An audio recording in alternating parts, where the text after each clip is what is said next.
I would like to introduce her first. Dr. Aditi ma'am is the Pro Chancellor of Rabindranath Tagore University. She is also acting as the Director of AISCT Group of Universities.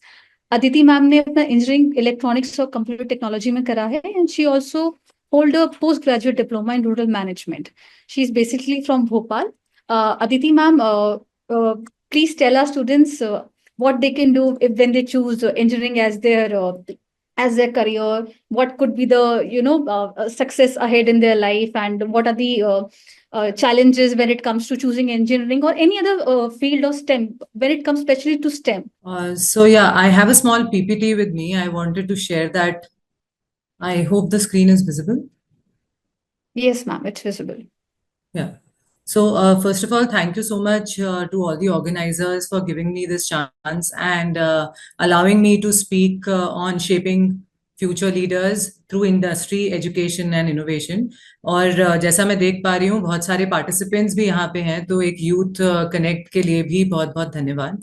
I will just start with a few points on अभी इस समय क्या industry की requirement है, किस तरीके के skill man power की शॉर्टेज है, अगले कुछ सालों में कितनी मैन पावर रिक्वायरमेंट होने वाली है, और यूनिवर्सिटी किस तरीके का चैलेंज फेस करती हैं अगर उन्हें स्किल मैन पावर देना है तो. So as you can see till 2030 approximately 400 million skill man power की जरूरत है in the whole country, in the whole world. और अगर हम सेक्टोरली देखें तो मैन्युफैक्चरिंग एंड इंफ्रास्ट्रक्चर जो सेक्टर है उसमें सबसे ज्यादा डिमांड है, और उसके बाद आप देख सकते हैं कि डिजिटल एंड आईटी सर्विस में नेक्स्ट डिमांड ज्यादा बढ़ती है.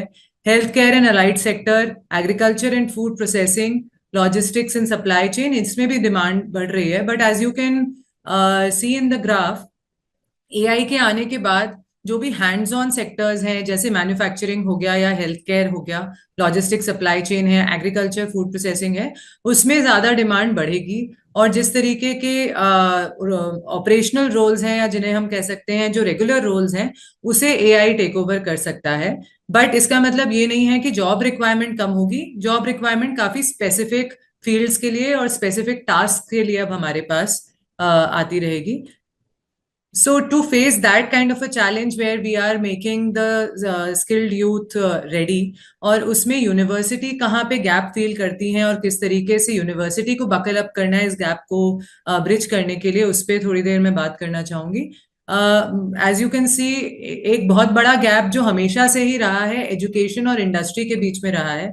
इंडस्ट्री अकेडमिया के बीच में जो इंटरेक्शन है या जिस तरीके से इंडस्ट्री को डिमांड है उस तरीके की जो कोर्सेज हैं वो शायद यूनिवर्सिटी प्रोवाइड नहीं करा पा रहे हैं. सिमिलरली जो फैकल्टीज हैं they are also not very abreast with the new upcoming technologies, और जो लाइव इंटर्नशिप, ओजेटीज या अप्रेंटिसशिप्स की जो पूरी अपॉर्चुनिटी स्टूडेंट्स को मिलना चाहिए इंडस्ट्री से, और जिस तरीके से इंडस्ट्री को लिंक होना चाहिए यूनिवर्सिटी से, वो धीरे धीरे इसका एनवायरनमेंट बन रहा है, पर अभी भी there is a long way to go. Again faculty shortage और क्वालिटी फैकल्टी का मिल पाना भी बहुत मुश्किल होता है in areas which are tier 2 tier 3 towns, जहां पे एजुकेशन और क्वालिटी और अफोर्डेबल एजुकेशन की सबसे ज्यादा जरूरत है. हम एआई की बात कर रहे हैं, हम रोबोटिक्स की बात कर रहे हैं, हम बहुत सारे ऐसे साइंस एंड टेक्नोलॉजी फील्ड्स की बात कर रहे हैं जिसमें जो स्किलिंग इंफ्रास्ट्रक्चर को लगाने का अमाउंट है वो बहुत ज्यादा है, और इसलिए प्राइवेट यूनिवर्सिटीज या कॉलेजेस उसको अफोर्ड नहीं कर पाते. So there is a hand holding required from the industry to put up such kind of infrastructure in private universities. Again, there's a mismatch between enrollments and market demand. You know, there's एक तरीके का vibe आता है कि हम BTech करना चाहते हैं, सीएससी करना चाहते हैं, और उसमें सारे एडमिशन्स हो रहे होते हैं. तो उस तरीके से जो कॉलेजेस हैं वो ये भूल जाते हैं कि ग्रीन जॉब्स भी एक ऐसा डिमांड है जिसमें आगे चल के मैन पावर की रिक्वायरमेंट हो सकती है, या फ्यूचर स्किल्स एक ऐसा रोल है जिसमें आगे चल के मैन पावर रिक्वायरमेंट हो सकती है. तो वो जो डिमांड मिसमैच है उसको यूनिवर्सिटीज को देखते हुए, इंडस्ट्री अलाइनमेंट को देखते हुए उसको आगे बढ़ाना होता है. देन स्टूडेंट माइंडसेट भी एक बहुत बड़ा प्रॉब्लम है. एनईपी आने के बाद स्टूडेंट्स को अगर हम अलग भी कर दें तो parents are also not very sure कि एनईपी किस तरीके से उनको मदद करेगा, कैसे स्टूडेंट्स की जो ब्रॉडनिंग हो रही है पढ़ाई की, जहाँ पे हम इंजीनियरिंग के साथ आर्ट एंड कल्चर को भी परस्यू कर सकते हैं, और जैसा कि इससे पहले अभय जयरे सर भी कह रहे थे कि लर्निंग एटीट्यूड को डेवलप करने के लिए एनईपी की किस तरीके से इंटीग्रेशन हो रहा है हायर एजुकेशन में, उसे अभी भी हम ये नहीं बता पाए हैं कि पेरेंट्स को कैसे कन्विंस करना है या जो स्टूडेंट्स हैं वो इसमें कैसे लाभ ले सकते हैं. So there is an awareness gap which is there. और स्टूडेंट्स जो आते हैं वो मोस्टली जो वर्टिकल मोबिलिटी के लिए या हॉरिजॉन्टल मोबिलिटी के लिए डिग्री करने आते हैं, प्रैक्टिकल स्किल्स या वोकेशनल स्किल्स पे उतना ध्यान नहीं देते हैं. एंड अगेन रिसर्च का जो एक पूरा माइंडसेट है जिससे हम ड्राइव कर सकते हैं विकसित भारत के पूरे मिशन को, वो भी अभी प्राइवेट यूनिवर्सिटीज में या मैं कहूँ अंडर ग्रेजुएट प्रोग्राम्स में थोड़ा कम देखने को मिलता है. I would like to quote here that अभी जो इंडिया का इनोवेशन इंडेक्स है, इनोवेशन रैंकिंग है, वो 39th नंबर पे है. और एंटरप्रेन्योरशिप और स्टार्टअप के अगर मैं रैंकिंग की बात करूं तो India still stands at 4th position. But to ramp it up और उसको ज्यादा से ज्यादा यूटिलाइज करना विकसित भारत के पूरे मिशन के लिए is in the hands of the youth of this country. और हम कैसे एजुकेशन के थ्रू डेमोग्राफिक डिविडेंड को यूटिलाइज करके स्किल्ड मैन पावर प्रोवाइड कर सकते हैं, यही एक बहुत बड़ा चैलेंज प्राइवेट यूनिवर्सिटीज के बीच में रहता है. So I would go further and किस तरीके से आईसेक ग्रुप ऑफ यूनिवर्सिटीज छोटे छोटे इनोवेशन कर रही है और कैसे इन चैलेंजेस को ओवरकम करके आगे बढ़ रही है, उस पर मैं थोड़ी बात करूंगी. So this is a snapshot of ISEC group. ISEC actually एक स्किलिंग ऑर्गेनाइजेशन है जिसकी शुरुआत 40 साल पहले 1985 में हुई.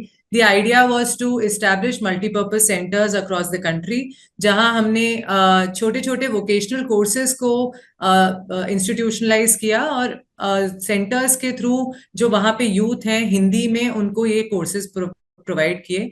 मैं बात कर रही हूँ 1985 के एरा की, जहां पे अभी कंप्यूटर आ ही रहा था इंडिया में, और ऐसे समय में हम स्किल और वोकेशनल एजुकेशन की बात कर रहे थे. Currently that network stands eight 40,000 centres across the country, जिसके थ्रू हम कई सारे सर्टिफिकेट कोर्सेज प्रोवाइड करते हैं. इसके अलावा we also have a network of universities, 6 universities across the country, and higher education में हमारा एक स्ट्रॉन्ग होल्ड है. The third vertical where we work is financial inclusion, where our centers also provide financial inclusion services in semi-urban and rural areas. The fourth vertical is placement vertical. एक बहुत बड़ा जो local market में issue है वो migration का होता है, जहां बच्चे अपने एरिया से बाहर निकल के जॉब नहीं करना चाहते. तो रोजगार मंत्रा जो हमारा पोर्टल है, it works by on aggregating job roles which are hyper local, और वहीं के जॉब रोल्स को उन्हीं बच्चों को प्रोवाइड करना जिससे माइग्रेशन भी खत्म हो और जो सेकेंडरी इकोनॉमी है या जो टर्शरी इकोनॉमी है उसको भी बढ़ावा मिले. ये इस वर्टिकल के थ्रू हम कर रहे हैं. We have recently forayed into EdTech. ISEC Learn is a platform which is providing education through online medium. अगर मैं बात करूं हमारे एक्सपेंस की, तो हम 29 स्टेट्स एंड 5 यूनियन टेरिटरीज में प्रेजेंट हैं और बहुत सारे स्कूल्स में भी हम काम कर रहे हैं. अराउंड 2500 स्कूल्स में भी हम ये सर्विसेज लेके जा रहे हैं. For all of this, we've been awarded on various platforms.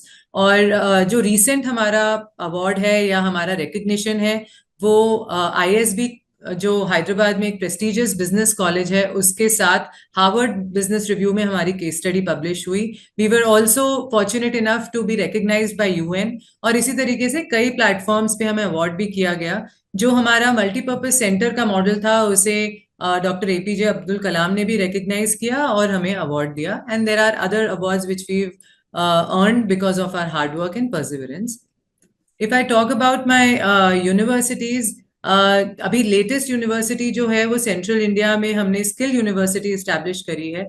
Skill की हम पूरी तरीके से अगर बात करें तो अब केवल छोटे या capsule courses are not relevant, but industry aligned courses are what students are also looking for and bigger industries are looking for. तो उसकी पूरी जानकारी स्कोप ग्लोबल स्किल्स यूनिवर्सिटी में हम देते हैं. The flagship university of our group is Rabindranath Tagore university, ISEC university in Hazaribagh, CV Raman university in Khandwa, CV Raman University in Vaishali, and CV Raman University in Chhattisgarh. These are our 6 universities. If you look at the whole bouquet of universities which we have, mainly हमारा हमेशा से ही strategy ये रही है कि हम semi urban और rural areas में जाके अफोर्डेबल और क्वालिटी एजुकेशन दे पाएं, जो शायद कोई प्लेयर उतनी इजीली नहीं कर पा रहा है because of the network strength we have.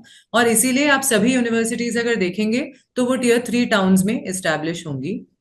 So what are the unique features, और कैसे हम स्टूडेंट्स को केवल पढ़ाई नहीं दे रहे हैं पर उसके साथ साथ कई ऐसी चीजें भी दे रहे हैं which are shaping them as future leaders, is what I am going to talk about. One which I strongly believe is the skill-based education, which is integrated in the mainstream education in our universities. We have also integrated the research pedagogy, and हम centers of excellence establish करते हैं university में, जिसके through research acumen को हम बढ़ावा देते हैं. आप एनईपी की अगर बात करें या पिछले 10 सालों में आप जिस तरीके से बदलाव आ रहा है, we are talking about going back to our roots. Indian knowledge system की हम बात करते हैं तो कैसे इंडियन नॉलेज सिस्टम को हम एकेडमिक्स एंड रिसर्च में इंटीग्रेट कर रहे हैं, उस पर हम बात करेंगे. अभी हम अभय जयदे जी को सुन रहे थे, and he is one of the pioneers of innovation in higher education in the country. तो कैसे इनोवेशन, इंक्यूबेशन और एंटरप्रेन्योरशिप को हम मेन स्ट्रीम एजुकेशन में इंटीग्रेट कर सकते हैं, that is what we have tried to do in our group of universities, and it has given very good result. We have also worked on promoting Indian art and culture across the globe, और इसे हम अब एक curriculum का part बना के आगे चल रहे हैं. We also back on strong sports culture in the university. Our students have represented us in Khelo India and in other international national platforms. और इंडस्ट्री इंटीग्रेटेड लर्निंग की मैं बात कर ही रही थी कि कैसे ग्लोबल सर्टिफिकेशंस को अब हम अपने करिकुलम में इंटीग्रेट कर रहे हैं, एंड उसे ऑनलाइन डिलीवरी के थ्रू ज्यादा से ज्यादा मासेस तक हम पहुंचा रहे हैं. सो स्किल की अगर मैं बात करती हूँ तो स्किल का मतलब केवल 3 महीने या 4 महीने का कोर्स नहीं होता, but it is a regular process. तो जहां आप जॉब के लिए थ्योरी तो पढ़ते ही हैं, बट आपको उसी का प्रैक्टिकल इम्प्लीकेशन भी जानना होता है. So learning by doing and industry certified programs is what you should look for in any of the programs when you go in the university. और इसका ग्लोबल इम्प्लीकेशन क्या है? जैसे अगर आप माइक्रोसॉफ्ट से एक छोटा सर्टिफिकेशन करते हैं तो वो आपके सीवी में ऐड करता है, पर साथ ही साथ वो वैलिड होता है अगर आप कहीं दूसरे स्टेट या कंट्री में भी जाते हैं. And this is the latest trend that universities are offering global certifications from IBM, Microsoft, Intel, and that is the way to go. क्योंकि जिस तरीके के कोर्सेज अब डिमांड में आ रहे हैं इंडस्ट्री में, university are not able to match up with the demand in terms of faculty ability. तो जो ग्लोबल सर्टिफिकेशंस हैं या इंडस्ट्री सर्टिफिकेशंस हैं, उसमें इंडस्ट्री के लोग आके ही आपको पढ़ाते हैं, and that is what a BTech student और एन एनिमेशन स्टूडेंट और a technology student for should look for in the degree you are going to take up in the future. और क्या उस ग्लोबल सर्टिफिकेशन का job पे implication है? क्या placement services भी उसके साथ अलाइंड है? क्या एक add on service of personality development, interview preparation भी उसके साथ दी जा रही है? ये सारी चीजें भी देखनी चाहिए जब आप रिव्यू कर रहे हैं किसी भी कोर्स को ज्वाइन करने के लिए. We as ISEC Group are a partner of NSDC, NCVT, and also offer degrees and certificate programs aligned to Google and IBM. मैं रिसर्च की बात करती हूँ तो एक बहुत बड़ा एस्पेक्ट जो किसी भी कंट्री के इनोवेशन और उसके नॉलेज कैपिटल होने को दर्शाता है, वो उसके इनोवेशन क्राइटेरिया या रिसर्च क्राइटेरिया को बताता है. और इनोवेशन रैंकिंग में करंटली हम 39th पोजीशन पे अभी खड़े हुए हैं. तो इसको आगे बढ़ाने के लिए हम रिसर्च को मेन स्ट्रीम एजुकेशन में इंटीग्रेट कर पाए, ये एक बहुत बड़ा चैलेंज है. और इसे एनईपी बहुत हद तक सॉल्व करता है, जहाँ पे अब एनईपी ने हर साल में इंटर्नशिप्स को मैंडेटरी कर दिया है. So you can now take up internships and projects in every year, और उसमें वैरायटी ऑफ इंटर्नशिप और प्रोजेक्ट्स लेने की कोशिश करें, जिससे एक वो जो टिंकरिंग कैपेबिलिटी है या एक out of the box thinking का जो पूरा माइंडसेट है वो आप में डेवलप हो सके. इसके लिए बहुत सारे एवेन्यूज अब हैं, नैट्स है, नैप्स है, जिसमें अप्रेंटिसशिप के साथ साथ आप ये इंटर्नशिप कर सकते हैं. यानी आपको दूसरे या तीसरे साल में ही कुछ एक पॉकेट मनी के तरीके से आपको एक सैलरी भी मिलेगी, प्लस साथ ही साथ आप ऑन द जॉब ट्रेनिंग लेते हुए पढ़ाई भी कर सकते हैं. और इसी से आपका रिसर्च एक्यूमेन और प्रॉब्लम सॉल्विंग कैपेबिलिटी भी बढ़ेगा. Currently in ISEC group, we have centers of excellence in advanced material science, renewable energy, water, agriculture, और साथ ही साथ साइंस एंड टेक्नोलॉजी के parallelly we have excellence centres in humanities and liberal arts, जहाँ पे हम ट्रांसलेशन टेक्नोलॉजी, हिंदी, प्रवासी भारतीयों के साहित्य और इन सारी चीजों पे भी बात कर रहे हैं, और इन कोर्सेज को भी हम जॉब ओरिएंटेड बनाने की तरफ आगे बढ़ रहे हैं. There is a lot of demand in content development now, lot of demand in translation technologies using AI for translation, content development, video generation. So ऐसे छोटे कैप्सूल कोर्सेज करते हुए भी अगर आप बीकॉम या बीए टाइप के कोर्स में हैं तो भी आप उस कोर्स को जॉब ओरिएंटेड बना सकते हैं. And you should look for such innovative courses for you to gain more skills going ahead. अगर मैं अपने रिसर्च इनिशिएटिव्स की बात करूं तो अभी तक हमारे यहाँ 62 पेटेंट्स हम फाइल कर चुके हैं, एंड उसमें से कई सारे पेटेंट्स जो हैं वो स्टूडेंट्स के द्वारा भी करे गए हैं. So giving them an exposure to test an idea and file it for patent and take it ahead is what we strive to do in our universities. A event which supports research in our university is शोध शिखर, और इसमें हम commercialisation के लिए भी ideas attract करते हैं और कोशिश करते हैं कि स्टूडेंट और रिसर्चर बेस्ड प्रोजेक्ट्स हमारे पास आए, जिन्हें हम इंडस्ट्री से जोड़ें और उनको हम कमर्शलाइजेशन के लिए आगे बढ़ा पाएं. तो एक एंटरप्रेन्योरशिप और इंक्यूबेशन का भी एंगल हम रिसर्च में इस तरीके से इंट्रोड्यूस करते हैं. जैसा मैं इंडियन नॉलेज सिस्टम की बात कर रही थी, तो हमने एनईपी के चलते बहुत सारे Indian knowledge system based courses जैसे नाट्यशास्त्र, संस्कृत संभाषण, certificate courses in international languages, translation technologies, Ramayan based courses भी इंट्रोड्यूस किए हैं to bring students back to their culture, और उनको इसका भी अंदाजा लगे कि इंडिया कितना रिच है और किस तरीके से हम इसको अपने नॉलेज सिस्टम से जोड़ सकते हैं और कैसे हम इसको मेन स्ट्रीम में लेके आ सकते हैं. That is what we are trying to do in the universities. इसके अलावा कुछ Indian knowledge system based projects भी, रिसर्च प्रोजेक्ट्स भी हम अपने यहाँ चला रहे हैं, जिसमें जो नर्मदा की जो पूरी बेल्ट है उसके जो कल्चर है, ट्रेडिशन है, उसको हम डॉक्यूमेंट कर रहे हैं. तो मेनली इसमें भी स्टूडेंट्स को हम इन्वॉल्व करते हैं to give them an idea, और एक इंटर्नशिप अपॉर्चुनिटी भी रहती है. साथ ही साथ उन्हें एक आइडिया भी मिलता है कि कैसे एक रिसर्च प्रोजेक्ट हम ड्राइव कर सकते हैं. इनोवेशन एंड एंटरप्रेन्योरियल माइंडसेट को हम फॉस्टर करते हैं और उसको आगे बढ़ाते हैं. So we have 2 incubation centres, one in Rabindranath Tagore university which is supported by Niti Aayog in the name of AICRNTU, and we also have one more incubation center in Dr. C.V. Raman University, Bilaspur, which is in the name of TBI. और mainly इसका उद्देश्य यही है कि हम students में incubation और entrepreneurship का एक्यूमेन जनरेट कर पाएं और एक कैपेबिलिटी जनरेट कर पाएं. करंटली 120 स्टार्टअप से ज्यादा हम इंक्यूबेट कर चुके हैं AIC में, और 5 करोड़ से ज्यादा की सीट फंडिंग भी हम प्रोवाइड करा चुके हैं. इसी के साथ साथ जो हमारे टेक्निकल क्लब्स हैं या इनोवेशन काउंसिल्स हैं, they are also housed under AICRNTU, and therefore they get an idea कि किसी भी आइडिया को आप बिजनेस ओरिएंटेड कैसे बना पाएं और प्रोटोटाइपिंग कैसे कर पाएं और उसके बाद उसको इन्वेस्टेबल कैसे बना पाएं. So we have such capabilities in the university, and so for it has lent very good results for students who are in science, who are in engineering, who are in technology field. One major event that we do to support incubation and startup is Navonmesh, which got very good results last year, जहाँ पे हमने मध्य प्रदेश के ही नहीं but बाकी बहुत सारे state से ऐसे लोगों को बुलाया जो एक स्टार्टअप आइडिया अपने साथ रखते हैं. हमने पिचिंग करवाई और साथ ही साथ इन्वेस्टर्स को भी बुलाया जो इन आइडियाज को बाय कर सकते हैं और इन्वेस्ट कर सकते हैं. So it gave us very good response, and I think ये भी एक ऐसा प्लेटफॉर्म है जिसमें हम मध्य प्रदेश और आसपास के एरियाज में एक इंक्यूबेशन इकोसिस्टम को बढ़ावा दे पा रहे हैं.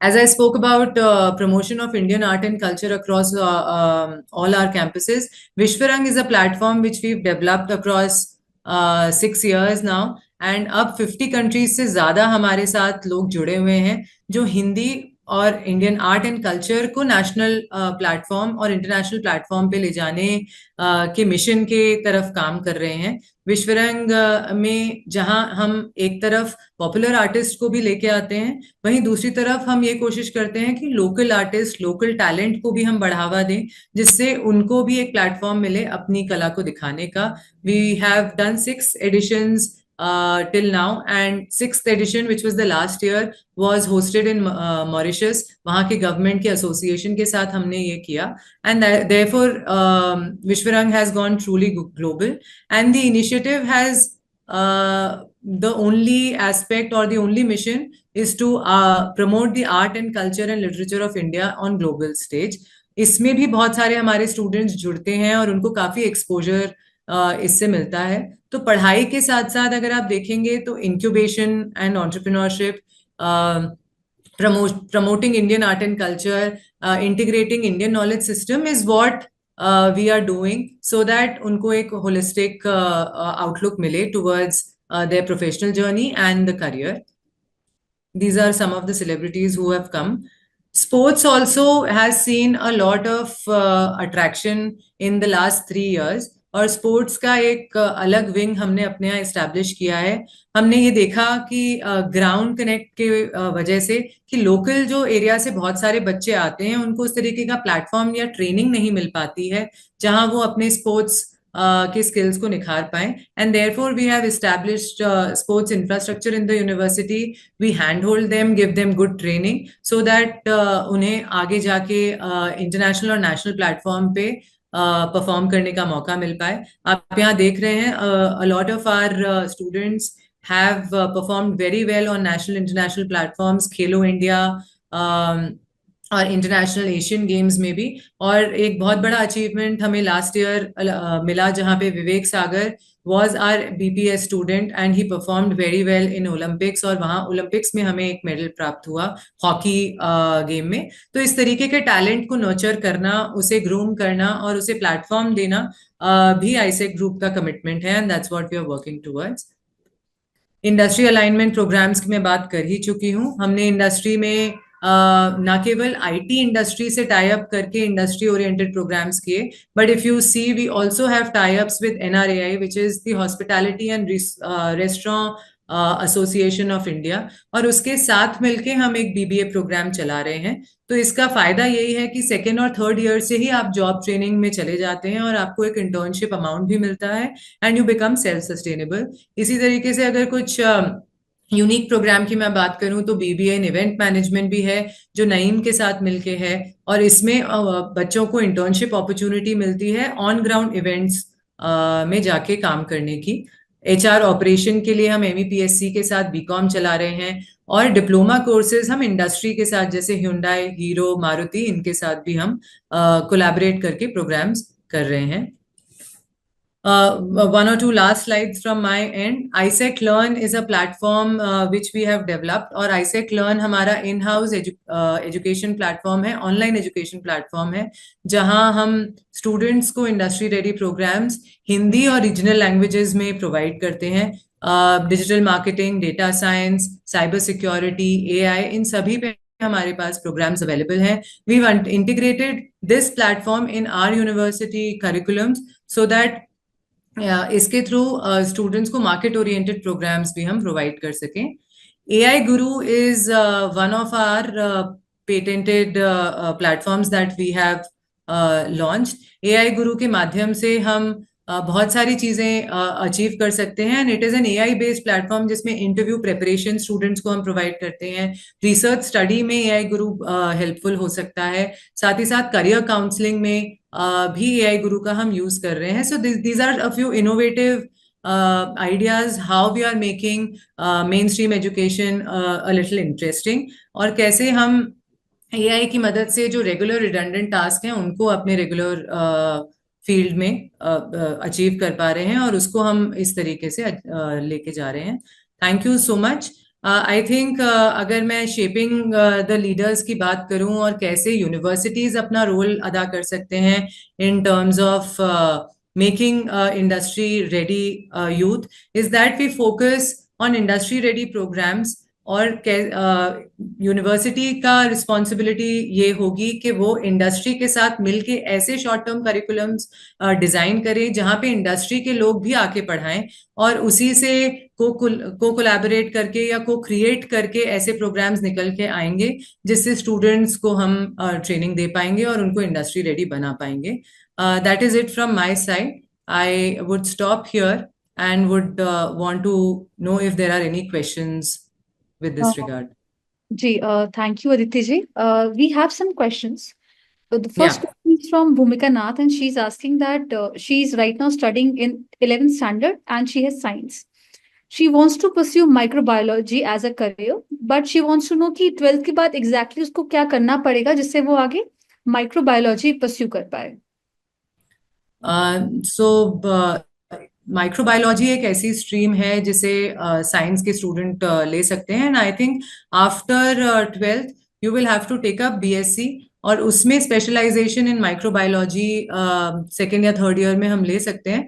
बट सबसे इम्पॉर्टेंट बात यह है कि माइक्रोबायोलॉजी थ्योरेटिकली ना करते हुए हम इंटर्नशिप अपॉर्चुनिटीज देखें इंडस्ट्रीज में जो माइक्रोबायोलॉजी पे काम कर रही हैं. वो एग्रीकल्चर इंडस्ट्रीज भी हो सकती हैं, वो फार्मा इंडस्ट्रीज भी हो सकती हैं, और उसी से आपको प्रैक्टिकल एक्सपोजर मिलेगा. So plain BSc would not lead you anywhere. आपको उसके साथ इंडस्ट्री और इंटर्नशिप अलाइनमेंट भी देखना पड़ेगा, और ऐसे कॉलेजेस चूज करने पड़ेंगे जहां पे ये फैसिलिटीज आपके लिए अवेलेबल हों. अदिति जी, एक और सवाल है, यथार्थ का क्वेश्चन है. यथार्थ ह्यूमैनिटी बैकग्राउंड से आते हैं और उनको अभी आर्टिफिशियल इंटेलिजेंस में अपना करियर बिल्ड करना है. वो भी 11th क्लास में है. तो he is asking what specific course skills या फिर एंट्री पॉइंट्स उस पे फोकस करना चाहिए उसको. So very good thing which has happened in the last 4-5 years is science के साथ साथ ह्यूमैनिटीज और लिबरल आर्ट्स को भी एक जंप मिल रहा है, और आर्टिफिशियल इंटेलिजेंस को ह्यूमैनिटीज जैसे सब्जेक्ट के साथ इंटीग्रेट करना बहुत इजी हो गया है अब, क्योंकि अब मैंने बीच में आपको बताया कि ट्रांसलेशन टेक्नोलॉजीज की एक बहुत बड़ी डिमांड है, डेटा इंटरप्रिटेशन की डिमांड अब आ रही है, रिसर्च को कैसे हम अलाइन कर सकते हैं, एआई को यूज करते हुए कैसे सिंप्लीफाई कर सकते हैं, इसकी भी डिमांड आ रही है. तो यथार्थ से मैं बस यही कहना चाहूंगी कि हम ये देखें कि टेक्नोलॉजी से डरे नहीं, और एआई के छोटे सिंपलर कोर्सेज एक बार अपने करिकुलम में अगर नहीं है तो बाहर से जाके करें, और उसके थ्रू एक्सपेरिमेंटेशन करते रहें. भले ही वो छोटे छोटे एक्सपेरिमेंट हों, प्रोजेक्ट्स हों, जैसे एनिमेशन बनाना या ट्रांसलेशन करना या कंटेंट जनरेट करना, और उसी से आपको एक आइडिया मिलेगा कि आप लैंग्वेज फील्ड में या एनिमेशन फील्ड में या ट्रांसलेशन फील्ड में एआई को आगे कैसे लेके जा सकते हैं और उसमें अपना करियर कैसे बना सकते हैं. I would like to elaborate on a small project that we are doing using AI in humanities and liberal arts. We got a project from ICSSR which enabled us to study the Narmada belt, और वहां का जो culture है, art है, tribal form है, उसको हमें document करना था. We are making use of AI to translate the documents that we are getting. बहुत सारे ओल्ड स्क्रिप्चर्स हमको मिले, संस्कृत में स्क्रिप्चर्स मिले, तो उसको अब हम एआई से ट्रांसलेट करके डॉक्यूमेंट कर पा रहे हैं. तो ह्यूमैनिटीज एंड लिबरल आर्ट्स में यही मैं कहना चाहूंगी कि एआई को पहले अपने जीवन शैली में लेके आए, उसको इससे डरे नहीं और उससे एक्सपेरिमेंट करना शुरू करें. You will finally get to know where you want to go and take this ahead. Ma'am, एक क्वेश्चन है, 12th क्लास की एक स्टूडेंट है. She is asking that what kind of aptitude test और assessment can help her to understand herself better so that she can understand whether she is suited for research, teaching, media, civil services, or any creative field. Yes, so luckily we are in the era जहाँ पे बहुत सारे career counselors अब available हैं, certified career counselors available हैं. The universities also provide that kind of service, और उसमें एक माइंड मैप के थ्रू आपको ये बताया जाता है कि आप किस प्रोग्राम के लिए सूटेबल हैं. But I would just say कि don't hesitate in asking for help, और जाएं तो किसी करियर काउंसलर के पास जाएं जो सर्टिफाइड हो और जो वेल एस्टैब्लिश्ड हो, और वो आपको बहुत सारे ऐसे नए आयाम बता पाएगा या नए ऐसे कोर्सेज बता पाएगा जिसको आप अपने एक्यूमेन के हिसाब से या अपने इंटरेस्ट के हिसाब से वेरी कर सकते हैं. Also there is a good thing that now a lot of combinations exist which were not there earlier. जैसे अगर लेट्स से रिसर्च की बात आती है, तो रिसर्च केवल साइंस में नहीं हो रही, ह्यूमैनिटीज में भी हो रही है. तो हो सकता है आपको आपके एक्यूमेन के हिसाब से पता चले that you are very good in research, but so then you can go ahead and see if you want to get into research in which field. इस तरीके के बहुत सारे टूल्स अब अवेलेबल हैं जो आपको ये बता पाएंगे. So don't hesitate and go to a career counsellor to get that kind of a help. Ma'am एक और सवाल है, ये विजय रावत का सवाल है, ये हमको यूट्यूब लाइव से आया है।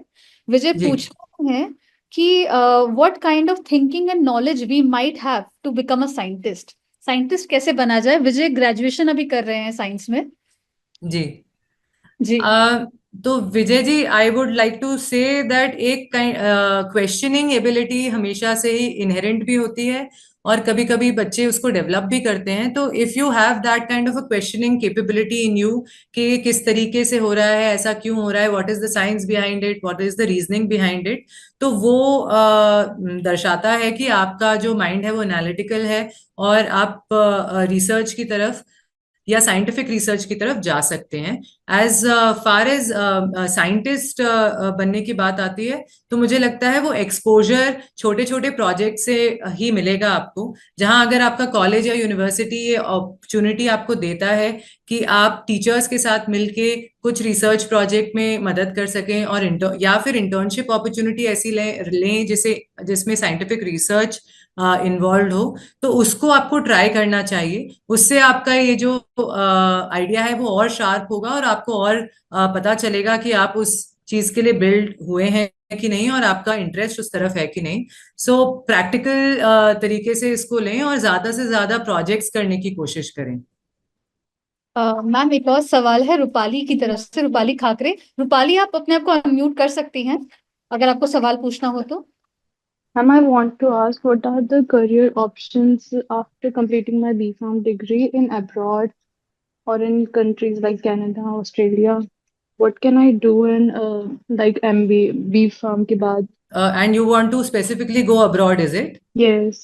सो आई थिंक उसके लिए भी थोड़ी रिसर्च की जरूरत होगी आपको. आप अभी तक आपने कोई इंटर्नशिप या प्रोजेक्ट या जॉब करी है आफ्टर योर डिग्री, या you are still pursuing your degree? If you are still pursuing your degree, I would just suggest कि कुछ इंटर्नशिप लेके देखिए, और देखिए कि आप किस तरीके की जॉब करना चाहती हैं. क्योंकि B pharma is just a course which provides you information, but you've yet not dwelled upon what kind of job you want to do. So I think एक जॉब का एक्सपीरियंस लेने के बाद आप अब्रॉड जाएं तो बेहतर होगा, जिससे आपको जॉब मार्केट का अंदाजा हो, क्योंकि स्पेसिफिक स्किल्स की बात आपको वहां का जॉब मार्केट भी करेगा. You yet have to develop those kind of skills in India, और उसे आप एक्सपेरिमेंटेशन के थ्रू, जॉब्स के थ्रू कर सकती हैं, और उसके बाद ही आप अब्रॉड जाने का सोचें. अब्रॉड जाने में रिसर्च एक्यूमेन और उस तरीके की चीजों को भी ध्यान दिया जाता है, इसलिए वो भी एक कैपेबिलिटी है जो आपको विकसित करनी पड़ेगी, और वो शायद केवल एक्सपोजर से ही आपको मिल पाएगी. Ma'am Okay. एक प्रणय का सवाल था। प्रणय इज आस्किंग कि बीएससी एग्रीकल्चर के बाद क्या स्कोप है? Yeah, so BSc Agriculture is a very upcoming course these days, and it is a very popular course. Luckily बहुत सारा जो प्रैक्टिकल एक्सपोजर है वो भी रावे के थ्रू बीएससी में आपको मिलता है. बहुत सारी चीजें बीएससी करने के बाद आप कर सकते हैं. जैसे एक तो बहुत डायरेक्ट है, जो सेल्स एंड मार्केटिंग की जॉब होती है फॉर एग्रीकल्चर प्रोडक्ट्स.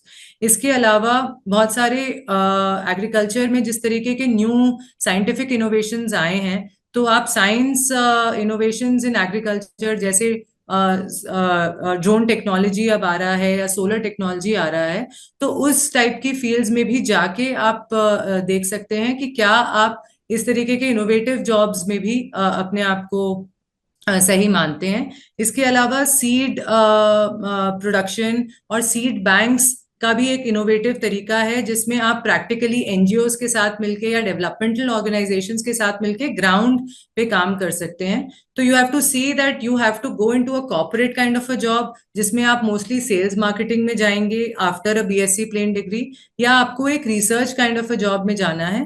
तो उसमें बहुत सारे अलग अलग तरीके के जॉब रोल्स आपको मिलेंगे जिसमें आप एक्सपेरिमेंट करके देख सकते हैं। बट मार्केट ओरिएंटेशन के हिसाब से अगर मैं कहूँ तो दोनों तरीके के जॉब रोल्स आपके पास अवेलेबल हैं, a pure play sales and marketing role and a operation और logistics kind of a role in BSc Agriculture. Thank you, Aditi ma'am, for your insights.